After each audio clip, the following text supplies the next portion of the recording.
Autumn, a country house, the sky covered with gray clouds. Withered leaves lie on the paths, and the wooden fence, which just recently breathed with summer heat, has now cooled and darkened from prolonged rains. You step onto the veranda, turn on the light, and your gaze involuntarily falls upon the corner of the ceiling or a dark niche behind the wardrobe. There, barely moving in the twilight, sits a creature, a tiny body looking like a round button and disproportionately huge, thin, hair-like, bent legs. You flinch back and squeamishly think, those nasty cellar spiders have crawled into the house to get warm again. 90% of people around you will say the exact same thing, and all of you will be fundamentally wrong, because this is not a spider. Just like that tiny monster from the remote tropical rainforests of Ecuador, which looks as if someone attached the head of a black dog or a rabbit to 8 long yellow legs, has absolutely nothing to do with spiders. Today, we will rip the masks off these masters of visual deception, peer into an evolutionary abyss 400 million years deep, and figure out who they actually are. Who is this bizarre little animal that some consider a freak of nature, others a piece of computer graphics, and yet others a character from a nightmare? Meet the creature that challenged the laws of biological logic, outlived the dinosaurs, and became a global internet star while remaining an absolute mystery to science. Anatomy of a misconception: why we trust our eyes, but fall into error. When photographs of this creature, captured by independent researcher and photographer Andreas K. in the Ecuadorian Amazon, first surfaced on the internet, the web literally exploded. The world split into 2 camps. The first claimed it was an outright photo montage, a digital hoax, or, at the very least, a tiny plastic toy planted in the moss for a cheap sensation. The second terrified camp demanded that these jungles be burned down along with all their inhabitants because a spider with a dog's head looked entirely too surreal. But nature is a far bolder and more radical designer than any Hollywood scriptwriter. This creature is absolutely real. In strict scientific catalogs, it bears the name Metagryne bicolumnata. In everyday speech, it is called much more poetically, the Bunny Harvestman, which translates to bunny daddy longlegs. Though, if we discard excessive tenderness, its resemblance to the head of a jet-black dog, like some miniature pinscher or schnauzer with alertly pricked ears and glowing eyes, seems far more intimidating and accurate. However, the main sensation here lies not in its bizarre morphology. The most astonishing thing is how easily our ordinary consciousness slaps labels on things. See 8 legs? Therefore, a spider. This rule seems unshakable since school days. But from the standpoint of academic science, calling this creature a spider is like calling a dolphin a fish. Yes, a superficial resemblance is present. Yes, they live in the same environment. Yes, they have the same number of walking limbs and belong to the same class, arachnida. But that is where their family ties end. Let us dissect this misconception in detail, because the difference is truly colossal. True spiders make up the order Arachnid. Their body is a complex engineering structure clearly divided into 2 sections, the cephalothorax and the abdomen, connected by a thin, waist-like pedicel. Spiders possess venom glands with which they paralyze their prey, and powerful chelicerae, those very fangs capable of piercing target coverings. And of course, they have spinnerets. A spider is a spinner, a builder of silk nets, and a predator that utilizes external digestion. It injects venom and enzymes into its prey, turning its insides into a liquid soup, which it then sucks out. Now look closely at our protagonist, Metagryne bicolumnata, and its numerous relatives. Complete absence of a waist. The harvestman's body is structured completely differently. The cephalothorax and abdomen are fused into a single, monolithic, compact shield. They have no distinct separation. They look like a single unit. Total lack of silk. Harvestmen do not have, and have never had, spinnerets. They are physically incapable of spinning even a millimeter of cobweb. You will never see a bunny harvestman swinging on a silk thread in the canopy of a tropical tree. 0 venom. This is perhaps the ultimate argument against human fears. Harvestmen completely lack venom glands.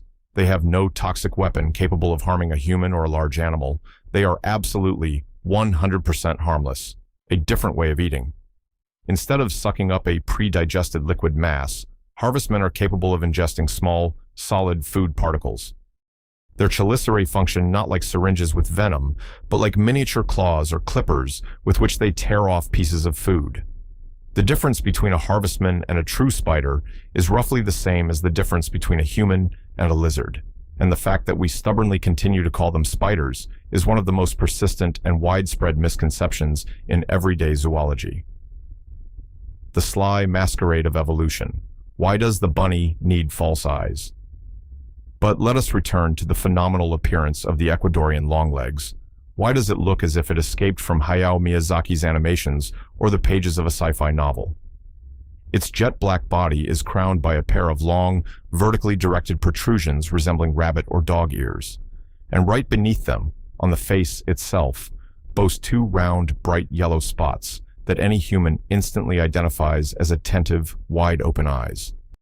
Andreas K's pictures became viral precisely because the creature in them looks directly into the lens, hypnotizing the viewer with its piercing, almost meaningful gaze. And here, nature plays a magnificent, cynical spectacle right before us, based on pure physics and optical illusion. The thing is, these glowing yellow dots are not eyes at all. The actual organs of sight belonging to Metagryne bicolumnata are located much lower. If you look closely, at the base of this improvised dog's head, you can spot a pair of tiny, barely discernible black bumps. These are its true eyes. They are primitive, they see the world as a blur, and they are incapable of distinguishing complex details. What we take for the eyes of a beast are ordinary pigment spots on the chitinous carapace. Why on earth is this sophisticated masquerade needed? In biology, this phenomenon is called a false aposematic, or deterring morphology. It is a game of pure bluff, elevated by evolution into an absolute. Imagine the harsh realities of the tropical rainforests of Ecuador. Life is boiling all around, and every single inhabitant of these places, from small birds and lizards to large predatory insects, is not averse to feasting on a small, soft arachnid. On its own, this harvestman is tiny and defenseless. It has no sharp spikes, no venomous bite, no ability to run fast or fly. It is an ideal, easy prey. But this is where the geometry of the silhouette steps onto the stage. When a bird or a lizard approaches Metagryne bicolumnata, instead of a defenseless blob, it sees something strange, large, and clearly unnatural ahead. In the darkness of the undergrowth, the false yellow eyes create the illusion that ahead of some unknown, potentially dangerous mammal or reptile is staring point-blank at the predator. Furthermore, these long ears visually increase the true size of the harvestman several times over. In wild nature, a strict rule applies. If you cannot be dangerous, you are obligated to seem dangerous. He who hesitates loses. A bird, breaking for a fraction of a second before this dog's face, experiences cognitive dissonance. The evolutionary program inside its small brain whispers, "This looks too weird. It is staring right at you. It might bite. Better find someone simpler." A single moment of predator hesitation, and the harvestman is saved. It simply appropriated the visual authority of large vertebrates without spending a single drop of energy on producing real venom or defensive mechanisms. A brilliant evolutionary startup that has been working successfully for millions of years. Peers of the dinosaurs: how to survive when the planet collapses. Scientists still know next to nothing about the bunny harvestman. The species was first described back in 1959 by the outstanding German arachnologist Carl Friedrich Rover, who dedicated his life to studying arachnids. However, since then, science has advanced only a couple of steps forward. We still do not know for certain what specific evolutionary signals forced this species to grow precisely this shape of carapace, and what functions, besides deterrence, its mysterious ears might perform. But what scientists are absolutely sure about is the phenomenal, almost supernatural antiquity of this group of creatures. Harvestmen, the order Opiliones, are among the oldest terrestrial inhabitants of our planet. Their paleontological record begins as far back as the Devonian period. This is a whopping 400 million years ago. To help you realize the scale of this number, when the first ancestors of our bunny were already busily shifting their long legs across primeval moss, not only did humans not exist on Earth, but even the first dinosaurs were absent. Birds did not sing in the skies, and the first flowering plants, the ancestors of modern trees and flowers, appeared on the planet only hundreds of millions of years later. Giant horsetails and ferns rustled around, while huge millipedes crawled on the ground. These creatures are living monuments of resilience. Throughout their incredible history, they survived planetary-scale catastrophes that wiped entire biospheres off the face of the Earth. These creatures are true living monuments of resilience. Throughout their incredible history, they survived planetary-scale catastrophes that literally wiped entire biospheres off the face of the Earth. Just imagine, they endured the Permian extinction over 250 million years ago. The planet was literally scorched by relentless volcanic activity.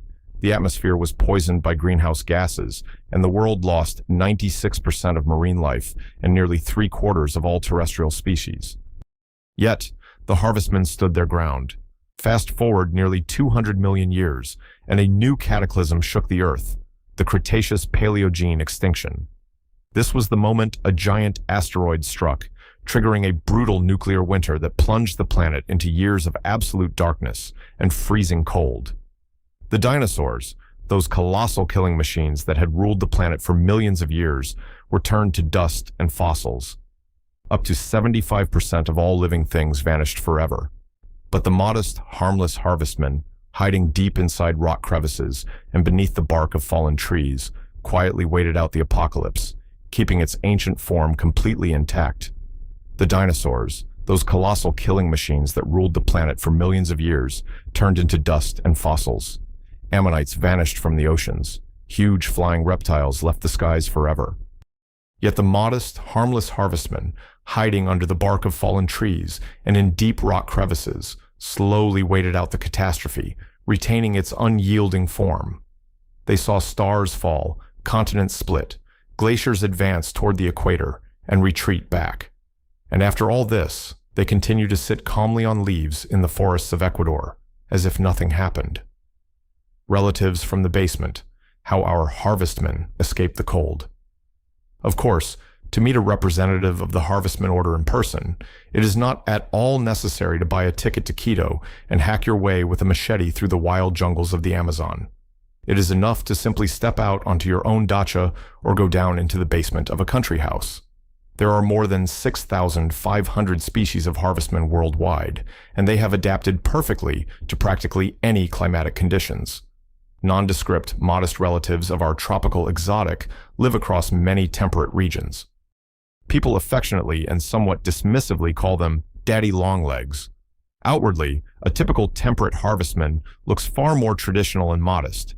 It lacks the fancy head of a black dog or rabbit ears, its body being a drab gray or brown ball the size of a pea.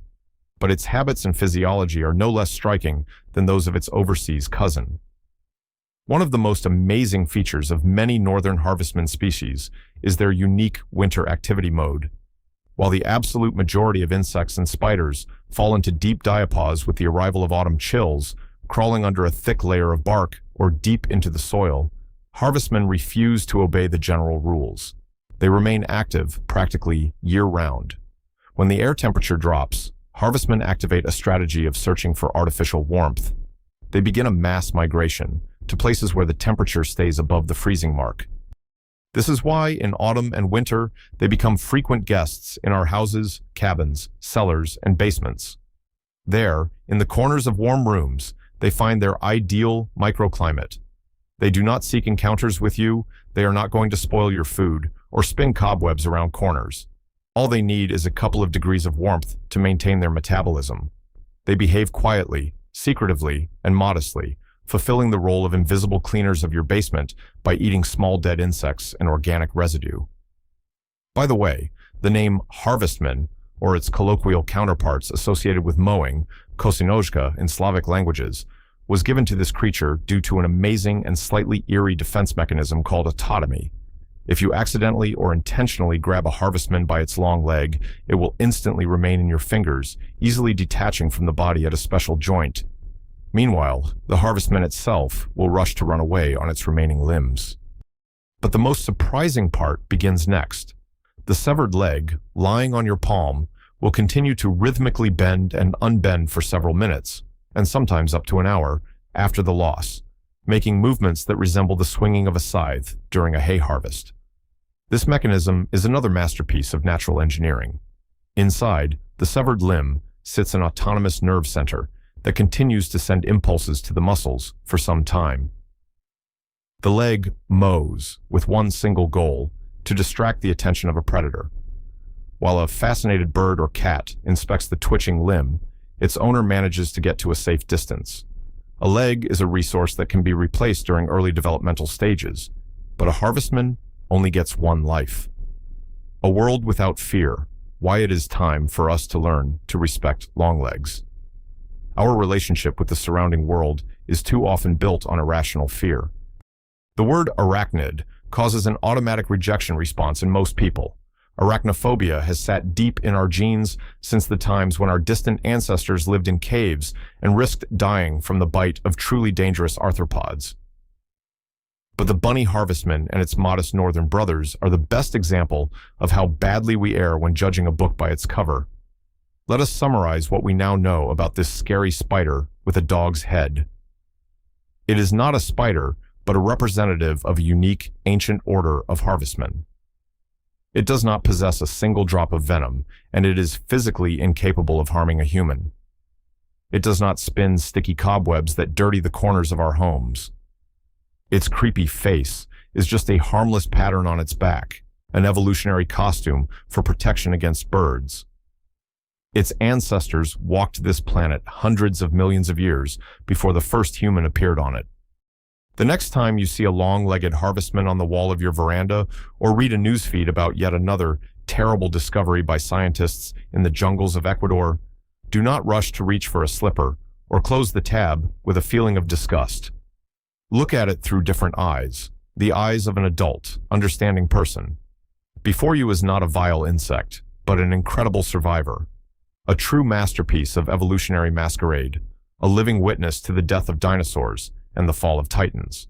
A creature that found a balance between efficiency, simplicity, and safety, using instead of a deadly weapon merely the clever geometry of its carapace and the laws of physics. Our world is full of amazing strangers whom we out of habit consider enemies or pests, simply because we have not given ourselves the trouble to learn their real name and history. Perhaps it is time to get better acquainted, and you can start right from the old fence at the dacha or a dark corner on the veranda. They have been waiting for you there for 400 million years, and, frankly speaking, they do not care at all what exactly you call them.